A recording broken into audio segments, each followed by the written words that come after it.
യൂസഫ് അലൈഹിസ്സലാം കുട്ടിയായിരുന്നപ്പോൾ അദ്ദേഹം തന്റെ പിതാവായ യഅ്കൂബ് അലൈഹിസ്സലാമിനോട് ഒരു സ്വപ്നത്തെക്കുറിച്ച് പറഞ്ഞു. ഞാൻ സൂര്യനും ചന്ദ്രനും 11 നക്ഷത്രങ്ങളും എനിക്ക് സുജൂദ് ചെയ്യുന്നതായി കണ്ടു.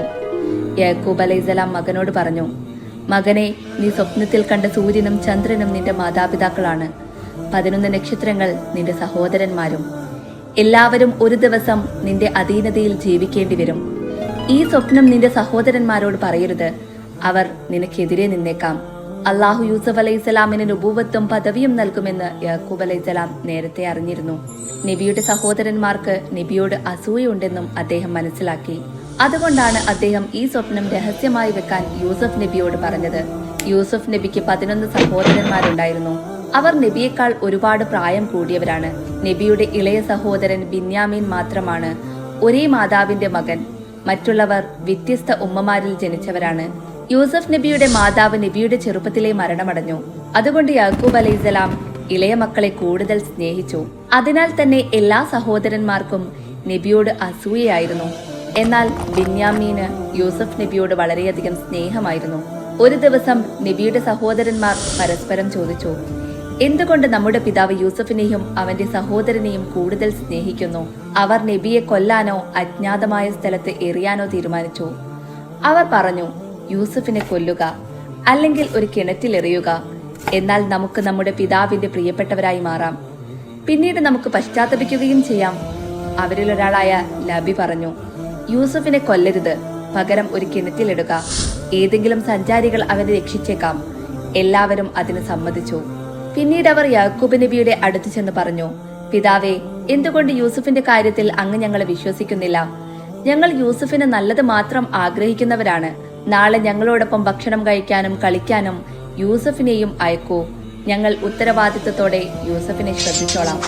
യഅ്കൂബ് അലൈഹിസ്സലാം പറഞ്ഞു, അവനെ നിങ്ങളോടൊപ്പം അയക്കുന്നതിൽ എനിക്ക് വിഷമമുണ്ട്. ഏതെങ്കിലും ചെന്നായ അവനെ തിന്നുകളയുമോ എന്ന് ഞാൻ ഭയപ്പെടുന്നു. അവർ മറുപടി പറഞ്ഞു, ഞങ്ങളെപ്പോലെ ശക്തരായ ആളുകളുടെ മുൻപിൽ ഒരു ചെന്നായ അവനെ തിന്നുകളഞ്ഞാൽ ഞങ്ങൾ വെറും പരാജിതരായിരിക്കും. ഞങ്ങളുടെ സഹോദരനെ ഞങ്ങൾ നന്നായി ശ്രദ്ധിച്ചോളാം. അങ്ങനെ മക്കളുടെ ആവശ്യപ്രകാരം യഅ്കൂബ് അലൈഹിസ്സലാം മനസ്സില്ലാ മനസ്സോടെ യൂസഫ് നബിയെ അവരോടൊപ്പം അയച്ചു. വഴിയിൽ വെച്ച് തന്നെ അവർ യൂസഫ് നബിയെ ഉപദ്രവിക്കാനും അടിക്കാനും തുടങ്ങി. പിന്നീട് ഒരു പൊട്ടക്കിണറ്റിൽ എറിഞ്ഞു. നബി കിണറ്റിലെ ഒരു പാറയിൽ വീണ് അവിടെയിരുന്നു. എല്ലാം അള്ളാഹുവിൽ വരമേൽപ്പിച്ചു. തന്റെ സഹോദരന്മാർ തന്നോടിത് ചെയ്തത് അദ്ദേഹത്തിന് വിശ്വസിക്കാൻ കഴിഞ്ഞില്ല. അള്ളാഹു ആ ഇരുണ്ട കിണറ്റിൽ നബിക്ക് വഹി അയച്ചു. ഉടൻ ആ കിണറിൽ നിന്ന് മോചിപ്പിക്കപ്പെടുമെന്ന് ആശ്വസിപ്പിച്ചു. നബിയെ കിണറ്റിലെറിഞ്ഞ ശേഷം അവർ എല്ലാവരും കരഞ്ഞുകൊണ്ട് യാക്കൂബ് നബിയുടെ അടുത്തെത്തി. യാക്കൂബ് നബി യൂസഫ് നബിയെ അവർക്കിടയിൽ തിരഞ്ഞുകൊണ്ടേയിരുന്നു. അവർ പറഞ്ഞു, പിതാവേ, യൂസഫിനെ ഒരു മരത്തണലിൽ ഞങ്ങളുടെ സാധനങ്ങളുടെ അടുത്തിരുത്തി ഞങ്ങൾ ആടിനെ മേയ്ക്കാൻ പോയി. ഒരു ചെന്നായ അവനെ തിന്നുകളഞ്ഞു. അങ്ങ് ഞങ്ങളെ വിശ്വസിക്കില്ല, പക്ഷെ ഞങ്ങൾ സത്യം പറയുന്നു. തെളിവായി അവർ യൂസഫ് നബിയുടെ വസ്ത്രത്തിൽ കള്ളരക്തം പുരട്ടി കാണിച്ചു. യാക്കൂബ് അലൈഹിസ്സലാം പറഞ്ഞു, ഇത് സത്യമല്ല. നിങ്ങൾ സ്വയം ഒരു കഥ കെട്ടിച്ചമച്ചിരിക്കുകയാണ്. ക്ഷമ മാത്രമാണ് ഉത്തമം. നിങ്ങൾ കെട്ടിച്ചമച്ചതിനെ കുറിച്ച് അള്ളാഹു മാത്രമേ എന്നെ സഹായിക്കൂ. എന്റെ മകനെ തിന്നുകളഞ്ഞ ചെന്നായി എന്തു തരമാണ്? അത് അവന്റെ വസ്ത്രം കീറിയിട്ടില്ലേ? നബി വീണ്ടും വീണ്ടും ചോദിച്ചിട്ടും അവർ സത്യം പറഞ്ഞില്ല. യൂസഫ് നബി വീണുകിടക്കുന്ന കിണറ്റിനരികിലേക്ക് ഒരു യാത്രാ സംഘം എത്തി. അവരവിടെ വിശ്രമിക്കുമ്പോൾ വെള്ളം കോരാനായി അതിലൊരാളെ അയച്ചു. അയാൾ തന്റെ ബക്കറ്റ് കിണറ്റിലേക്കിട്ടപ്പോൾ യൂസഫ് നബി അതിൽ കയറി. ബക്കറ്റ് വലിച്ചെടുത്തപ്പോൾ അസുന്ദരനായ ഒരു ബാലനെ അവർ കണ്ടെത്തി. അവർ വളരെയധികം സന്തോഷിച്ചു. കാരണം അക്കാലത്ത് അടിമകളെ വ്യാപാരം ചെയ്യാറുണ്ടായിരുന്നു. ആ സഞ്ചാരികൾ യൂസഫ് നബിയെ മിസ്രിലേക്ക് കൊണ്ടുപോയി ഒരു അടിമയായി കുറഞ്ഞ വിലയ്ക്ക് വിറ്റു. മിസ്രിലെ രാജാവ് ആ സുന്ദര ബാലനെ വാങ്ങി തന്റെ ഭാര്യ സുലൈഖയ്ക്ക് സമ്മാനമായി നൽകി. അദ്ദേഹം പറഞ്ഞു, ഇവനെ മാന്യമായി സംരക്ഷിക്കുക. ഇവൻ നമുക്ക് ഉപയോഗപ്പെടാം, അല്ലെങ്കിൽ നമുക്ക് ഇവനെ നമ്മുടെ മകനാക്കാം. അങ്ങനെ യൂസഫ് അലൈഹിസ്സലാം മിസ്രിലെ രാജാവിന്റെ വീട്ടിൽ വളർന്നു. രാജാവ് അദ്ദേഹത്തെ മകനെ പോലെ സ്നേഹിച്ചു. യൂസഫ് നബി വളർന്നപ്പോൾ രാജമന്ദിരത്തിന്റെ ഉത്തരവാദിത്തം അദ്ദേഹത്തിന് നൽകി. അള്ളാഹു നബിയെ മിസ്രിൽ ഈജിപ്തിന്റെ മണ്ണിൽ ധാരാളം പദവിയും അറിവും നൽകി അനുഗ്രഹിച്ചു. യൂസഫ് അലൈഹിസ്സലാം വളരും തോറും അദ്ദേഹത്തിന്റെ സൗന്ദര്യം എല്ലാവരെയും അതിശയിപ്പിക്കും വിധം അതുല്യമായി കൊണ്ടിരുന്നു. അള്ളാഹു സൗന്ദര്യം 2 വിഭാഗമായി വിഭജിച്ചു. പകുതി ലോകത്തെ എല്ലാ സൃഷ്ടികൾക്കും നൽകി. ബാക്കി പകുതി മുഴുവൻ യൂസഫ് നബിക്ക് മാത്രമായി നൽകി. മിസ്രിലെ രാജാവിന്റെ ഭാര്യ സുലൈഖ യൂസഫ് നബിയുടെ സൗന്ദര്യം കണ്ട് ആകൃഷ്ടയായി. ഒരു ദിവസം അവർ നബിയുടെ കൊട്ടാരത്തിന്റെ എല്ലാ വാതിലുകളും അടച്ചുകൊണ്ട് പറഞ്ഞു, വരൂ യൂസഫ്, നിനക്കായി ഞാൻ ഒരു അലങ്കാരം ഒരുക്കിയിട്ടുണ്ട്. യൂസഫ് അലൈഹിസ്സലാം പറഞ്ഞു, അള്ളാഹുവിന്റെ രക്ഷ അസാധ്യമാണ്. എന്നെ തന്റെ മകനെ പോലെ വളർത്തിയ എന്റെ യജമാനന്റെ ഭാര്യയോട് ഞാനിത് ചെയ്യുമോ? ഇതൊരു വലിയ അന്യായമാണ്. യൂസഫ് നബി അവിടെ നിന്നും ഓടി സുലൈഖ നബിയെ പിന്തുടർന്നു. നബിയുടെ കുപ്പായം പിന്നിൽ നിന്ന് വലിച്ചു കീറി മിസ്രിലെ രാജാവ് അവിടെ എത്തി അവരെ കണ്ടു. സുലൈഖ ഞെട്ടിക്കൊണ്ട് പറഞ്ഞു, നിങ്ങളുടെ ഭാര്യയോട് അശ്ലീലം ചെയ്യാൻ ശ്രമിച്ചവന്റെ ശിക്ഷ അവനെ ജയിലിൽ അടക്കുകയോ വേദനിപ്പിക്കുകയോ ചെയ്യുക എന്നതാണ്. യൂസഫ് അലൈഹിസ്സലാം പറഞ്ഞു, ഞാൻ കുറ്റവാളിയല്ല, യഥാർത്ഥത്തിൽ അവരാണ് എന്നെ ചതിക്കാൻ ശ്രമിച്ചത്. രാജസദസ്സിലെ ഒരാൾ നിർദ്ദേശിച്ചു, യൂസഫിന്റെ വസ്ത്രം മുൻവശത്താണ് കീറിയതെങ്കിൽ സുലൈഖ പറയുന്നത് സത്യമാണ്, എന്നാൽ പിൻവശമാണ് കീറിയതെങ്കിൽ യൂസഫ് പറയുന്നതാണ് സത്യം. രാജാവ് യൂസഫ് നബിയുടെ വസ്ത്രം പിന്നിൽ കീറിയത് കണ്ടപ്പോൾ അദ്ദേഹം പറഞ്ഞു, ഇതൊരു സ്ത്രീയുടെ തന്ത്രമാണ്. തീർച്ചയായും നിന്റെ തന്ത്രം വളരെ വലുതാണ്. പിന്നീട് അദ്ദേഹം യൂസഫ് നബിയോട് പറഞ്ഞു, യൂസഫ്, ഇത് മറികടക്കുക. സുലൈഖയെ, നിന്റെ പാപങ്ങൾക്ക് നീ പശ്ചാത്തപിക്കുക. രാജാവ് ഈ സംഭവം മൂടിമറയ്ക്കാൻ ശ്രമിച്ചെങ്കിലും ഇത് നഗരമെങ്ങും പരന്നു. സ്ത്രീകൾ സുലൈഖയെ പരിഹസിക്കാൻ തുടങ്ങി. അങ്ങനെ രാജ്ഞി എല്ലാവർക്കുമായി ഒരു വിരുന്ന് ക്രമീകരിച്ചു. എല്ലാ സ്ത്രീകളെയും ക്ഷണിച്ചു. എല്ലാവർക്കും മുൻപിൽ പഴങ്ങളും കത്തികളും വെച്ചു. പിന്നീട് യൂസഫിനെ അവരുടെ മുൻപിൽ കൊണ്ടുവരാൻ ആജ്ഞാപിച്ചു. സ്ത്രീകളെല്ലാം പഴം മുറിക്കുമ്പോഴാണ് യൂസഫ് നബി അങ്ങോട്ടേക്ക് കടന്നു വന്നത്. യൂസഫ് നബിയുടെ സൗന്ദര്യം കണ്ട സ്ത്രീകൾ പഴം മുറിക്കാതെ തങ്ങളുടെ കൈകളെ മുറിച്ചു കളഞ്ഞു. അവർ പറഞ്ഞു, ഇതൊരു മനുഷ്യനല്ല, ഇതൊരു മലക്കാണ്. സുലൈഖ പറഞ്ഞു, നിങ്ങൾ എന്നെ പരിഹസിച്ചത് ഇതിനാണ്. ഇതിനുശേഷം നഗരത്തിലെ സ്ത്രീകളെല്ലാം യൂസഫ് നബിയെ ഇഷ്ടപ്പെടാൻ തുടങ്ങി. യൂസഫ് നബി അതിൽ വിഷമിച്ച് പ്രാർത്ഥിച്ചു, എന്റെ സൃഷ്ടാവേ, ഈ സ്ത്രീകൾ എന്നെ ആവരിച്ചത് ഞാൻ ഇഷ്ടപ്പെടുന്നില്ല. ജയിൽ ഇതിനേക്കാൾ നല്ലതാണ്. അവരുടെ ചതിയിൽ നിന്നും എന്നെ രക്ഷിക്കണമേ. ഈ വാർത്ത നഗരമെങ്ങും പരന്നപ്പോൾ സുലൈഖ തന്റെ ഭർത്താവിനോട് പറഞ്ഞു, ഇനി എന്ത് ചെയ്യണം?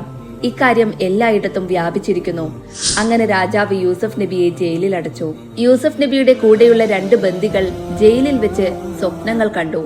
അവർ യൂസഫ് നബിയോട് സ്വപ്ന വ്യാഖ്യാനം ചോദിച്ചു. ഒരാൾ പറഞ്ഞു, ഞാൻ സ്വപ്നം കണ്ടത് ഞാൻ മദ്യം ഒഴിക്കുന്നതായിട്ടാണ്. മറ്റേയാൾ പറഞ്ഞു, ഞാൻ തലയിൽ റൊട്ടി ചുമന്നുകൊണ്ടിരിക്കുന്നതായി കണ്ടു, പക്ഷെ പക്ഷികൾ അത് തിന്നുകയാണ്. യൂസഫ് അലൈഹിസ്സലാം അവരോട് പറഞ്ഞു, ഞാൻ നിങ്ങൾക്ക് ഇന്ന് ജയിലിൽ ലഭിക്കാൻ പോകുന്ന ഭക്ഷണം പറയാം. ഇതെന്റെ റബ്ബ് എന്നെ പഠിപ്പിച്ചതാണ്. അദ്ദേഹം പ്രവചിച്ച ഭക്ഷണം അന്ന് ലഭിച്ചു. എല്ലാവരും ആശ്ചര്യചകിതരായി. പിന്നീടും യൂസഫ് നബി സ്വപ്ന വ്യാഖ്യാനം പറഞ്ഞു, നിങ്ങളിൽ ഒരാൾ രാജാവിന് വീഞ്ഞു വിളമ്പാനായി തിരികെ നിയമിക്കപ്പെടും. മറ്റേയാൾ തൂക്കുമരത്തിൽ തൂക്കപ്പെടും. പക്ഷികൾ അവന്റെ തല തിന്നുകളയുകയും ചെയ്യും. അങ്ങനെ നബി പറഞ്ഞതുപോലെ സംഭവിച്ചു. എന്നാൽ രാജാവിനോട് യൂസഫ് നബിയെ കുറിച്ച് പറയാൻ വീഞ്ഞു വിളമ്പുന്ന ആൾ മറന്നുപോയി. അങ്ങനെ നബി 7 വർഷം ജയിലിൽ തുടർന്നു. അങ്ങനെ ഇരിക്കെ രാജാവ് ഒരു സ്വപ്നം കണ്ടു. 7 പുഷ്പിക്കപ്പെട്ട പശുക്കളെ 7 നേർത്ത പശുക്കൾ തിന്നുന്നതും 7 പച്ച കുതിരകളും 7 ഉണങ്ങിയ കുതിരകളെയും കണ്ടു. ഈ സ്വപ്നം രാജാവിനെ വിഷമിപ്പിച്ചു. എന്നാൽ ആർക്കും അതിന്റെ വ്യാഖ്യാനം പറയാൻ കഴിഞ്ഞില്ല. അപ്പോൾ വീഞ്ഞു വിളമ്പുന്ന ആൾ യൂസഫ് നബിയെ ഓർത്തു. അദ്ദേഹം രാജാവിനോട് പറഞ്ഞു, യൂസഫ് നബിക്ക് സ്വപ്ന വ്യാഖ്യാനം പറയാൻ കഴിയും. നബി ആ സ്വപ്നം വ്യാഖ്യാനിച്ചു. 7 വർഷം സമൃദ്ധിയും 7 വർഷം ദുരിതവും വരും. സമൃദ്ധിയുടെ വർഷങ്ങളിൽ കൂടുതൽ വിളവെടുത്ത് ശേഖരിക്കുക, ക്ഷാമകാലത്ത് അത് ഉപയോഗിക്കുക. രാജാവ് നബിയെ ജയിലിൽ നിന്നും മോചിപ്പിക്കാൻ ആജ്ഞാപിച്ചു. എന്നാൽ യൂസഫ് നബി പറഞ്ഞു, എന്റെ നിരപരാധിത്വം തെളിയിക്കപ്പെടുന്നതുവരെ ഞാൻ പുറത്തു വരില്ല. അങ്ങനെ രാജാവ് സുലൈഖയെയും മറ്റു സ്ത്രീകളെയും വിളിച്ച് സത്യം അന്വേഷിച്ചു. അവർ എല്ലാവരും യൂസഫ് നബി നിരപരാധിയാണെന്ന് സമ്മതിച്ചു. അങ്ങനെ യൂസഫ് നബി ജയിലിൽ നിന്നും മോചിതനായി. രാജാവ് യൂസഫ് അലൈഹിസ്സലാമിനെ തന്റെ സമീപത്തേക്ക് വിളിച്ചു. അദ്ദേഹം പറഞ്ഞു, ഇന്നു മുതൽ നീ എന്റെ വിശ്വസ്തനാണ്. യൂസഫ് അലൈഹിസ്സലാം പറഞ്ഞു, എന്നെ രാജ്യത്തിന്റെ ഖജനാവിനെ ഭരിക്കാൻ നിയമിക്കുക. രാജാവ് അദ്ദേഹത്തിന് പൂർണ്ണ അധികാരം നൽകി. ആ സമയത്ത് രാജാവിന് ഏറ്റവും കൂടുതൽ വിശ്വസനീയനും പ്രിയപ്പെട്ടവനുമായി യൂസഫ് അലൈഹിസ്സലാം മാറിയിരുന്നു. അതിലൂടെ രാജ്യത്തിന്റെ എല്ലാ കാര്യങ്ങളും യൂസഫ് അലൈഹിസ്സലാമിന്റെ നിയന്ത്രണത്തിലായി. അതിനുശേഷം നീണ്ട 7 വർഷം നന്മയും അനുഗ്രഹവും രാജ്യത്ത് പ്രഭവിച്ചു. ആ 7 വർഷം കൂടുതൽ വിളവുണ്ടാക്കാൻ യൂസഫ് അലൈഹിസ്സലാം ഉത്തരവിട്ടു. വിളവെടുപ്പുകൾ ചെപ്പുകളിൽ സൂക്ഷിച്ച് ഭണ്ഡാരങ്ങളായി സംരക്ഷിച്ചു.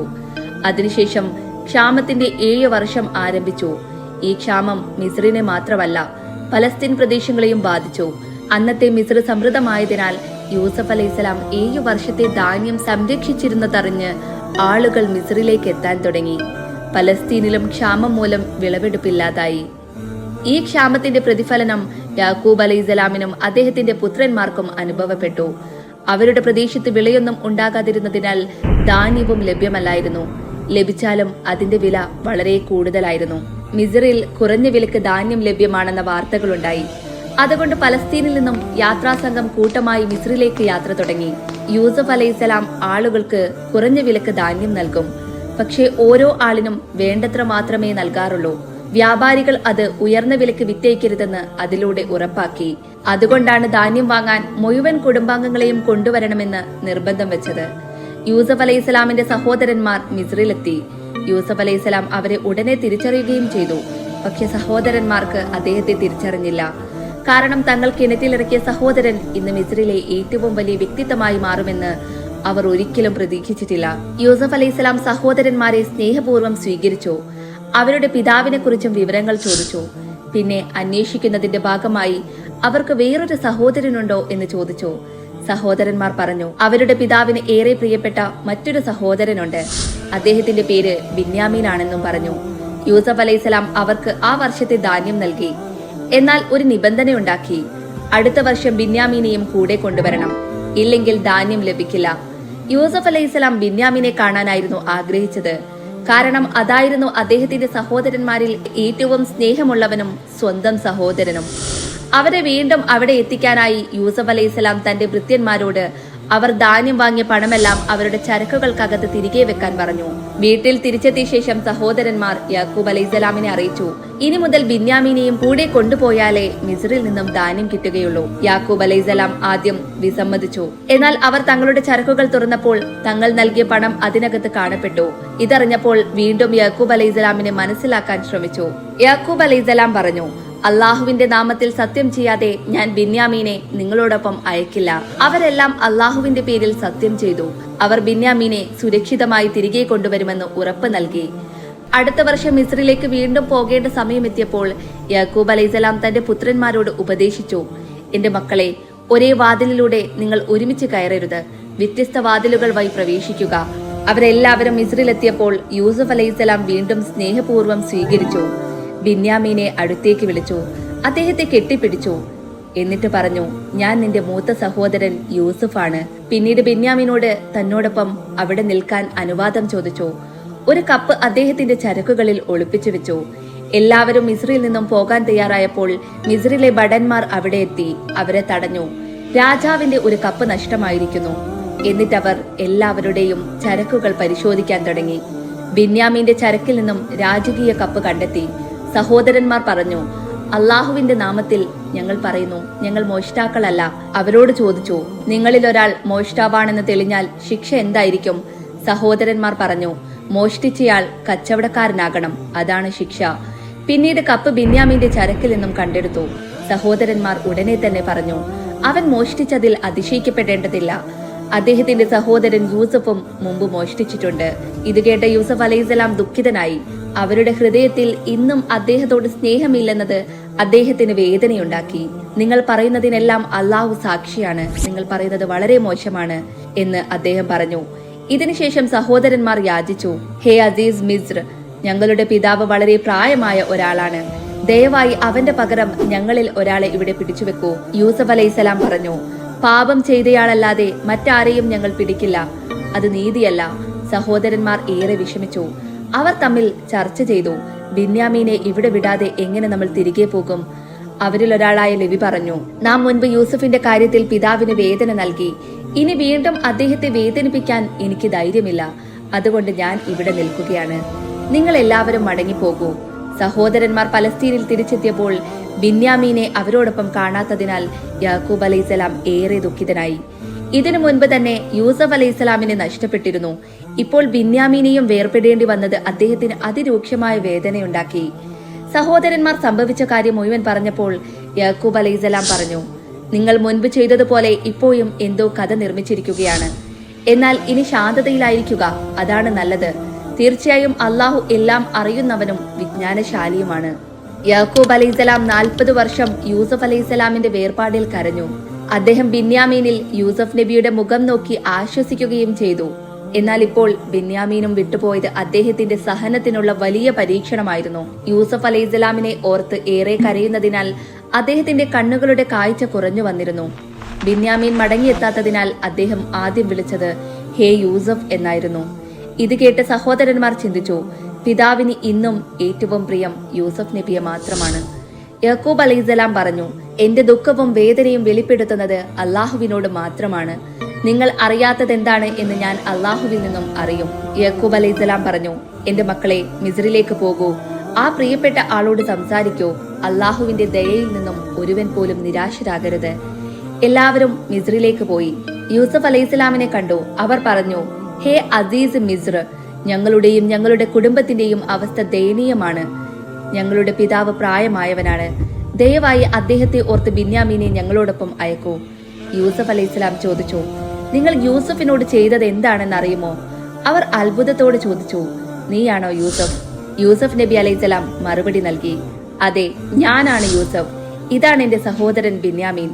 അള്ളാഹു ഞങ്ങളോട് കരുണ കാണിച്ചിട്ടുണ്ട്. ആരെങ്കിലും ക്ഷമിക്കുന്നുവെങ്കിൽ അള്ളാഹു നന്മ ചെയ്യുന്നവരുടെ പ്രതിഫലം നശിപ്പിക്കുന്നില്ല. അവരെല്ലാവരും ലജ്ജിതരായി. എന്നിട്ട് പറഞ്ഞു, തീർച്ചയായും അള്ളാഹു ഞങ്ങളോട് അനുകമ്പ പുലർത്തി. ഞങ്ങൾ പാപികളായിരുന്നു. യൂസഫ് അലൈഹിസ്സലാം പറഞ്ഞു, ഇന്ന് നിങ്ങളെക്കുറിച്ച് ഒരു തരത്തിലും കുറ്റം ചുമത്തുന്നില്ല. അള്ളാഹു നിങ്ങളോട് ക്ഷമിക്കട്ടെ. അവൻ ഏറ്റവും കരുണയുള്ളവനാണ്. എന്റെ ഈ വസ്ത്രം കൊണ്ടുപോയി പിതാവിന്റെ മുഖത്ത് വെക്കൂ. അദ്ദേഹത്തിന് വീണ്ടും കാഴ്ച ലഭിക്കും. നിങ്ങൾ കുടുംബത്തോടൊപ്പം എല്ലാവരും മിസ്രിലേക്ക് വരൂ. നബിയുടെ സഹോദരന്മാർ പലസ്തീനിലേക്ക് യാത്ര ചെയ്തു. അവർ യാത്രാ മധ്യത്തിലായിരിക്കെ തന്നെ യാക്കൂബ് അലൈഹിസ്സലാം പറഞ്ഞു, യൂസഫിന്റെ സുഗന്ധം എനിക്കിവിടെ തിരിച്ചറിയാൻ പറ്റുന്നു. അവസാനം സഹോദരന്മാർ വീട്ടിലെത്തിയപ്പോൾ എല്ലാ സംഭവങ്ങളും പറഞ്ഞു. യൂസഫ് അലൈഹിസ്സലാമിന്റെ വസ്ത്രം മുഖത്ത് വെച്ചപ്പോൾ യാക്കൂബ് അലൈഹിസ്സലാമിന് വീണ്ടും കാഴ്ച കിട്ടി. അദ്ദേഹത്തിന് ആശ്വാസമായി. യൂസഫ് നബി ജീവിച്ചിരിക്കുന്നു എന്ന വാർത്ത അദ്ദേഹം അറിഞ്ഞു. ഞാൻ പറഞ്ഞില്ലേ, അള്ളാഹുവിൽ നിന്നുള്ള അറിവ് എനിക്കുണ്ട്, നിങ്ങൾക്കതറിയില്ല. പിന്നീട് സഹോദരന്മാർ പറഞ്ഞു, പിതാവേ, ഞങ്ങളുടെ പാപങ്ങൾക്കായി അള്ളാഹുവിനോട് മാപ്പ് ചോദിക്കൂ. ഞങ്ങൾ പാപികളാണ്. ഒരിക്കൽ അവർ യൂസഫ് നബിയെ കൊല്ലാൻ പദ്ധതിയിട്ടപ്പോൾ പറഞ്ഞു, പിന്നീട് നമുക്ക് തൗബ ചെയ്യാം. എന്നാൽ അവർക്ക് 40 വർഷം തൗബ ചെയ്യാൻ കഴിയാതെ പോയി. തൗബ ചെയ്യാൻ പോലും അള്ളാഹുവിന്റെ അനുമതിയുണ്ടാകണം. യാക്കൂബ് അലൈഹിസ്സലാം തന്റെ പുത്രന്മാർക്കായി അള്ളാഹുവിനോട് ക്ഷമ ചോദിച്ചു. പിന്നീട് എല്ലാവരും കൂടെ പലസ്തീനിൽ നിന്നും മിസ്രിലേക്ക് പുറപ്പെട്ടു.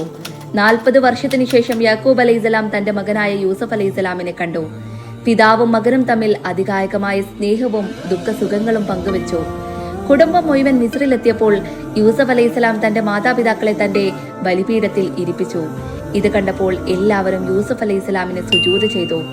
യൂസഫ് നബി പറഞ്ഞു, പിതാവേ, ഇതാണ് എന്റെ ബാല്യത്തിലെ സ്വപ്നത്തിന്റെ സാക്ഷാത്കാരം.